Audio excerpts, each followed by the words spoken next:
Hai, Assalamualaikum dan selamat sejahtera. Hari ini, kelas pendidikan seni visual pendidikan khas, tajuk garisan 1.1 Pemahaman terhadap garisan bersama saya, Cikgu Mona Syahira.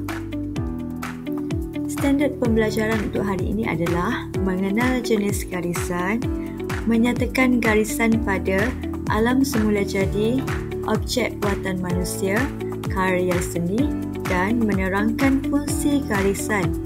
Objektif pembelajaran pada hari ini pula, cikgu harap pada akhir pembelajaran murid dapat menyatakan jenis-jenis garisan dan menghasilkan karya seni berunsurkan garisan. Apa itu garisan? Garisan merupakan cantuman siri titik. Garisan terdapat pada alam semula jadi, objek buatan manusia dan karya seni visual.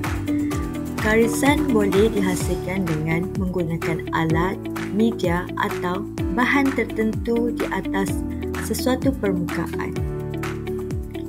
Info tambahan, apa itu media?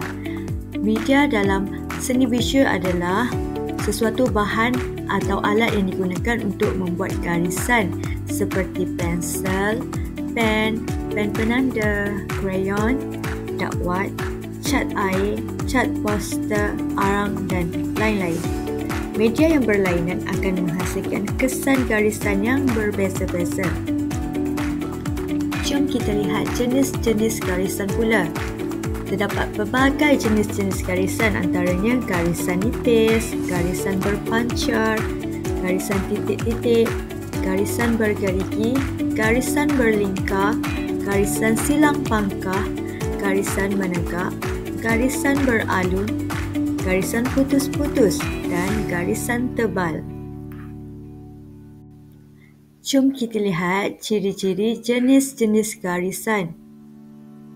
Ini adalah garisan tebal, garisan nipis, garisan putus-putus, garisan beralun, garisan menegak, garisan silang pangkah, garisan berlingkar, garisan berpancar, garisan titik-titik, garisan bergerigi. Ini adalah contoh garisan yang boleh murid-murid lihat pada alam semula jadi.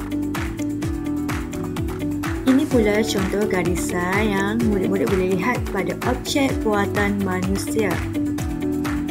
Ini pula contoh garisan yang murid-murid boleh lihat pada objek buatan manusia. Ini pula contoh garisan. Ini pula hasil karya seni yang berunsurkan garisan. Apakah fungsi garisan?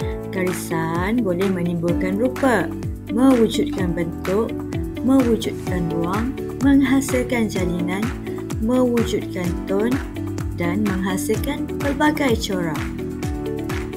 Setakat ini sahaja sesi pembelajaran pada hari ini. Jadi cikgu harap murid-murid dapat menyatakan jenis-jenis garisan dengan melengkapkan lembaran kerja dengan menamakan jenis-jenis garisan berdasarkan objek yang diberikan dan menghasilkan hasil seni doodle menggunakan unsur garisan yang telah cikgu berikan. Okey? Jangan lupa siapkan tugasan anda. Bye. Terima kasih.